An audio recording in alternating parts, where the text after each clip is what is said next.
I was just Doc. I was talking to you a little bit before we jumped on live, and man, my prediction was pretty close. My prediction was pretty close in this game. I had predicted 28-17, the Seahawks, and it was pretty close. But look, man, I was not really when I saw the score was 9-0, and Drake May was under duress like how he was. I was like, this game is over, man. This is over. I don't see any hope for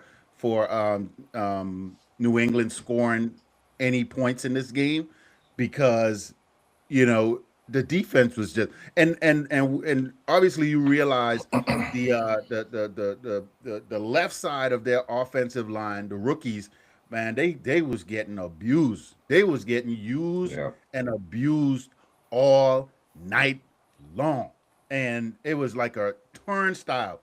They was getting to Drake May with ease. So yeah, I figured this was gonna happen when it come to the defense.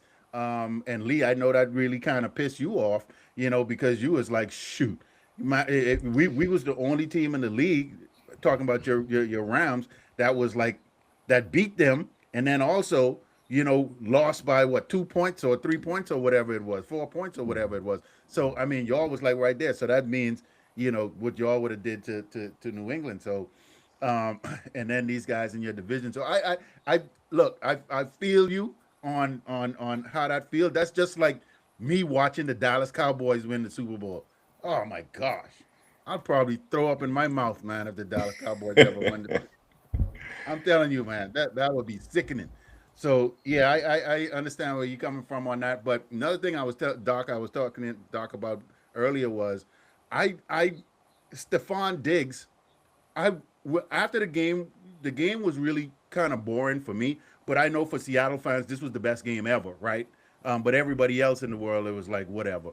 But Stephon Diggs, I didn't pay attention to him because like I say, the game was kind of it was kind of whatever. And Hmm. so usually as I'm watching the game, I would say, oh, let me see what they doing to Stephon Diggs. Why he not getting the ball? So they must have been bracketing him pretty good. And then after that, who else you gonna pass the ball to? Mac Hollins?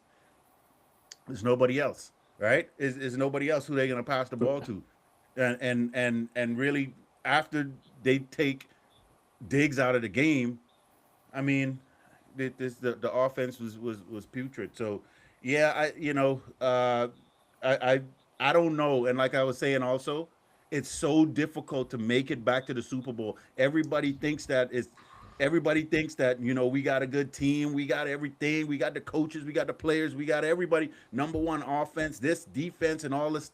And look, it's just because you got that don't mean you go into the Super Bowl every year.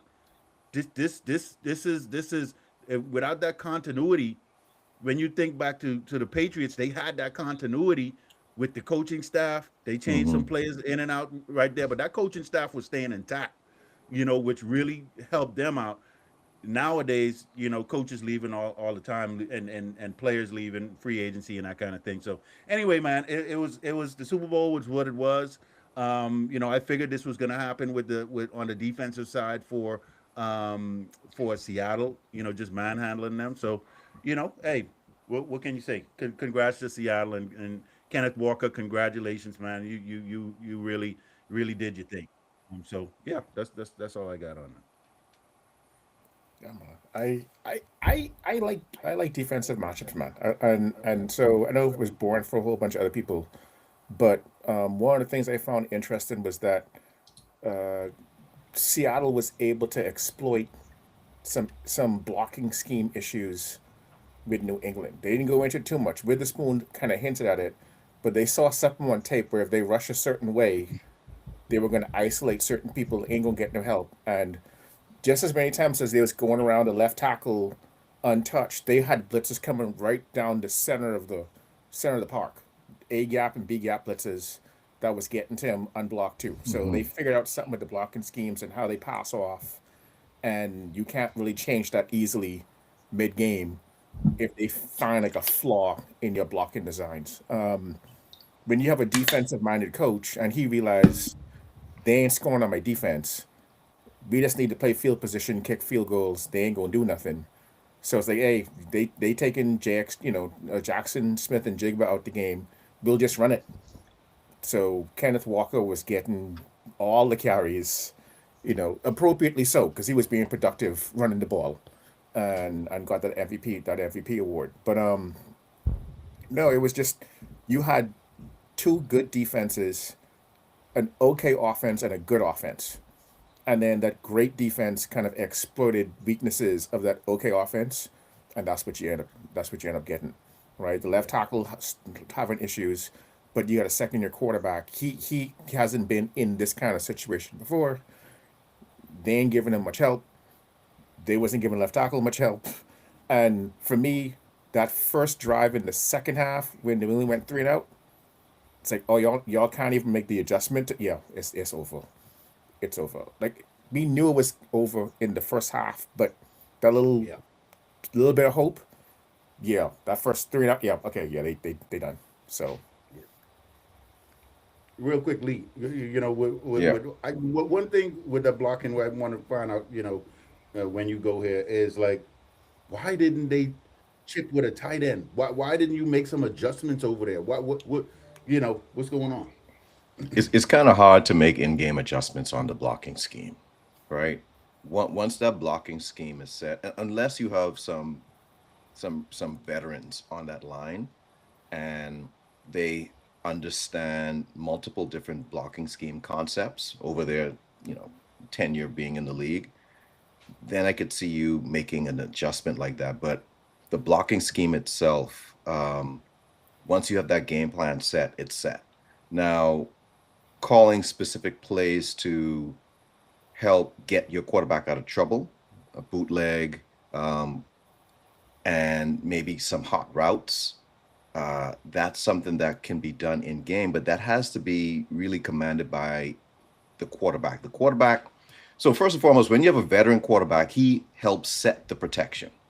You have your center. The center identifies, okay, what they need to do, what they need to double team, and then you also have the quarterback saying, "Hey, I see, such and such is the mic. I see the blitz coming from such and such side. We need to do this, or we need to audible out of that, right? We're going to get blown up. Let's go to the run." Quarterback needs to do that, but Drake May, you talked about this. He's young. Mhm. Okay, so you have an inexperienced quarterback coming in. He's not going to be able, especially in the biggest game ever, right? To have that pressure on you, make those adjustments on a consistent basis against the best defense in the league. That's a tall order. That's a tall order, right? So Josh McDaniel, he can't help make those adjustments when they're on the field. He called the play, and then the quarterback needs to be able to identify, okay, what he needs to do and to help protect himself and protect the play at times. He can't do that. Drake May isn't ready yet. He's not ready to do that. So they were kind of dead in the water. And then you also have poor Will Campbell, the left tackle, the rookie left Yeah, he was tackle. good. Yeah. Yeah, he got blown up, man. 14 pressures allowed. I think that's a record. Not record. I think that's the most for the season. That's including regular and the playoffs. Yeah. Uh, I think they said it's the most pressure allowed by one offensive lineman since 2018. Mm. Um, yeah, he had a bad go. Now they said that he had a knee ligament issue that kind of came out. I didn't really see him hobbling, but I don't know. Yeah. Yeah. I'm pretty sure something was going on, and Okay. but he was having a hard time all season.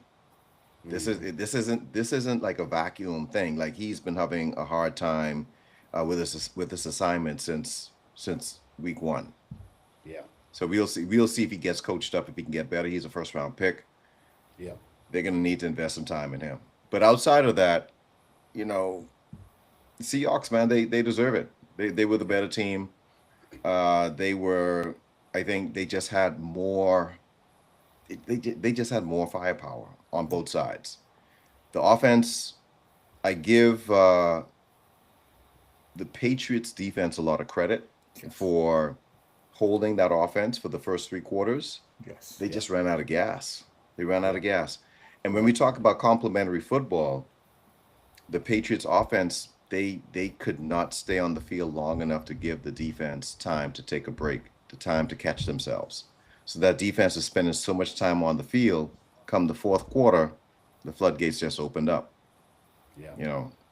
So yeah, man, like it. Mike McDonald, kudos to him, heck of a coach.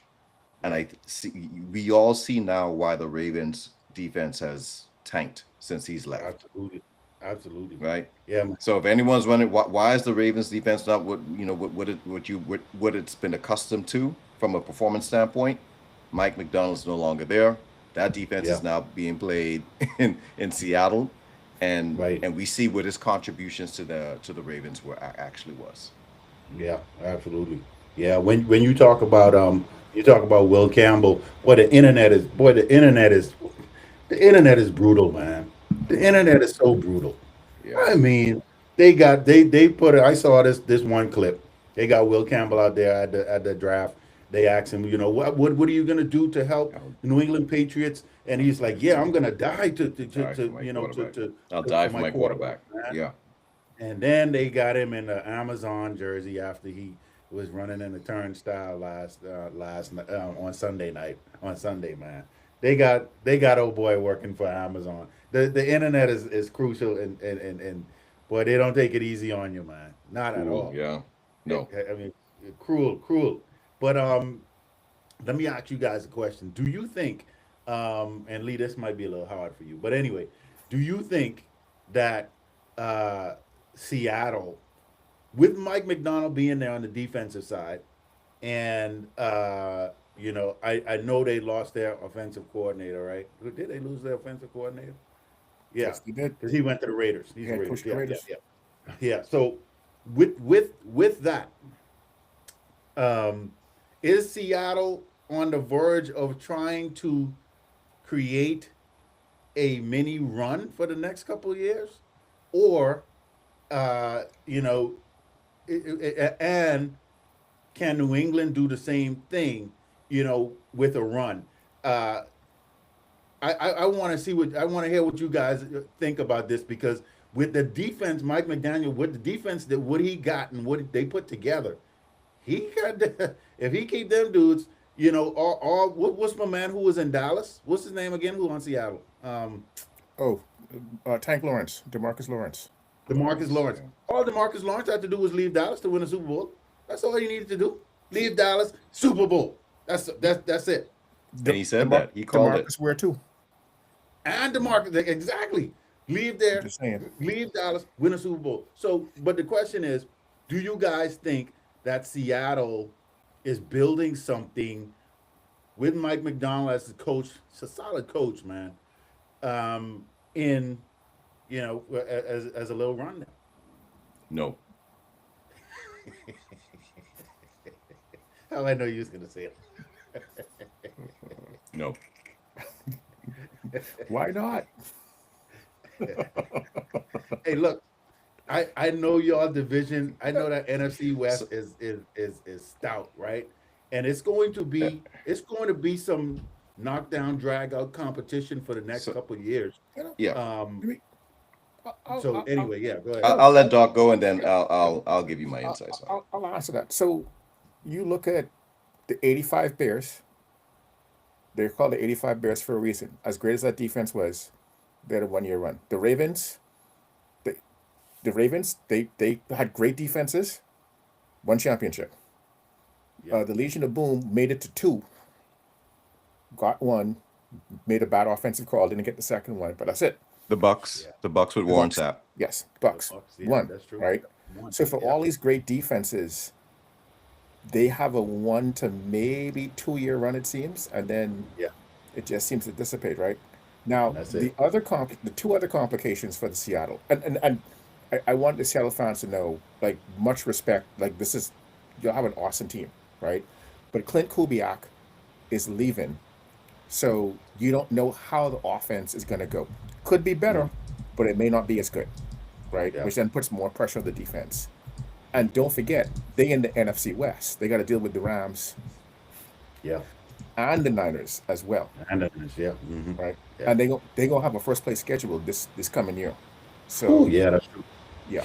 So So, okay. No, and not only that, Doc, you got Kenneth Walker, Rashid Shaheed, Tariq Woolen, the cornerback, Josh James, Boyle Maffey, Derek Young, Kobe Bryant, and Josh Jobe. They're all free agents this year. They all So- free agents. Okay. All free agents. So they're going to be losing some pieces. Yeah. Yeah. They're going to be Yeah. losing some pieces. Yeah. That's big. That's Yeah. big. Yeah. no. Yeah. When you go ahead, Doc. Go ahead. No, go ahead.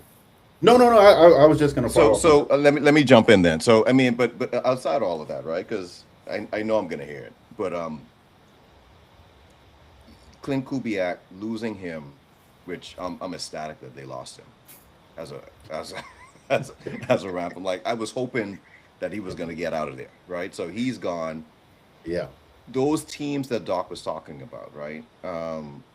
They were all powered by a defensive-minded coach, of course. Okay, it's more difficult for a defensive-minded coach to find an offensive guy that can play complementary football with his defense. When you do, and you create that synergy, you can create magic like those teams have, that like Seattle has this season as well. But now they got to go out and find another guy, and then that guy got to come in and kind of create that same magic. It's kind of hard to do. It's not impossible, but it's kind of difficult to do. Okay, Donald is a good quarterback. He played like a top 10 quarterback, especially in the playoffs. Is he gonna be able to adjust to a guy that isn't on the same at the same caliber as a Clint Kubiak or as a O'Connell? We don't know. And that's another like outlier out there. It's just too many different intangibles there that are unspoken of, that are kind of question marks that we're going to have to figure out first before we can identify the Seattle Seahawks as, okay, they're built for like a destiny run. Yeah. We're going to see week one. And I think they're going to be playing the Rams week one. I'm going to predict that. I think they're going to have Seattle play us week one, That's a opening big day. one. Opening Yeah. day. I'm calling Yeah. that one. Yeah. And then we'll see. Yeah. All right. We'll Doc. see. That question is going to get answered soon. Yeah. Yeah. No, man. And then you're also asking about New England, right? Hmm. Like New England has pieces in place, but they need more firepower. They need more firepower on the offensive side.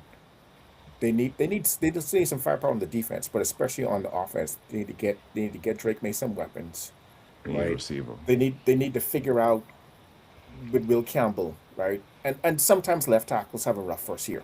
Like, I don't think you give up on him, but you got to keep an eye on him, because if he's struggling first 4, 5, 6 weeks of next season, you may need to shift him to guard and get yourself a left tackle. Right. So you got to figure that out, right? Again, they had a 4th place schedule. Next year they're gonna have a 1st place schedule. They're going up Right. against, they got to go up against Buffalo, and there's still a bunch of really good teams in the AFC. So that is not. People now know what they're in for going up against Patriots. Now, I think that for the Patriots, what works in their favor is you can see where they get better, like wide receiver, running back, offensive line. They can get a nice edge rusher. Like, there's a whole bunch of places where you're like, hey, if they do this should improve their firepower. Right. It's hard to take a look at Seattle and be like, what more pieces do they need to add to stay where they are? The issue is how much attrition is there going to be from the free agents going other places, and are they going to be able to plug in people who are able to do the stuff as well, if not better?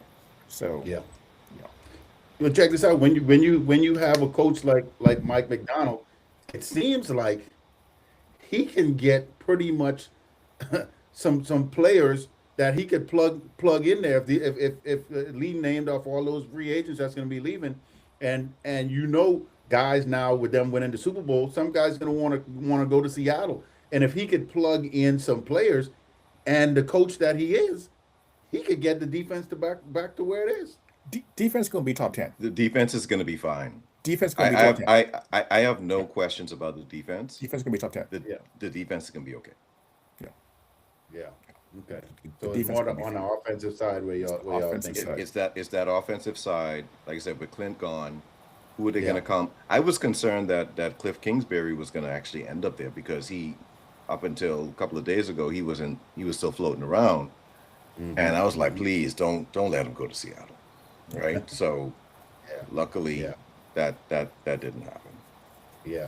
But check this out also on the flip side. Doc, you was gonna say something, my bad. No. The nuance of someone like Clint Kubiak, right? That offense moves the ball. But when you think of that Seattle offense, you don't think of them going with these 60 and 70-yard touchdown passes, right? They'll get some chunk plays, but they run the ball. That keeps the defense fresh. If you're trying to air it out and you score on 3 plays, your defense back on the field anyway. So you need someone who's going to push the offense to score, but not be trying to like score in 3-4 plays every possession, because you want to keep your defense off the field enough that when they come on, they can play with reckless abandon, right? You want your defense to go 60 plays on defense, not 80 plays on defense.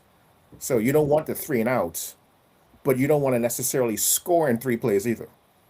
And there was a good mix of them making some big plays, but not always trying to go for broke with JXG and Rashid Shaheen. They'll Yeah. take their shots, but they're not trying to score in 3 plays every single play. And because they could run the ball, the 2 complementary backs, that's the balance you're looking for. So you don't want someone to come in who's boring calling plays, and then the offense gets stymied. But you don't want someone who doesn't understand, you got to protect my defense, because the defense win in games. Right. Like, Yeah. the defense is the breadwinner here. So you trying to complement the defense. Right. Yeah. What's gonna be interesting going into this off season is who are they gonna fill in that OC spot there in Seattle. I don't know many coaches that are out there. They may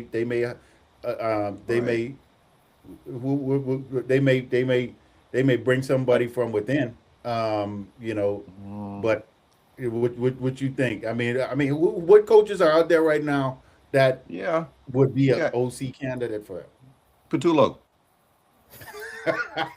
Yeah, let Petulo go over Yeah, there. let Petulo go there. Yeah, go Yeah, for man. that Petulo. Yeah, Yeah. yeah.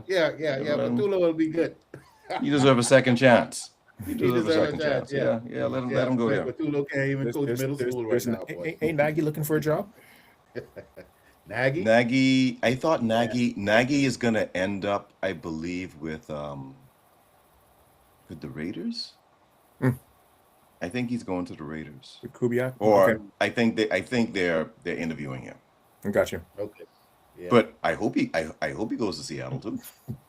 Yeah. He ain't saying nothing. Nagy ain't saying nothing.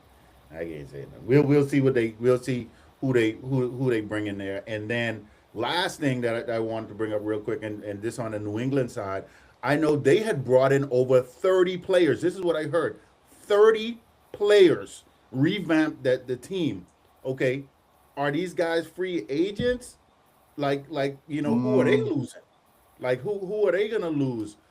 Because Patrick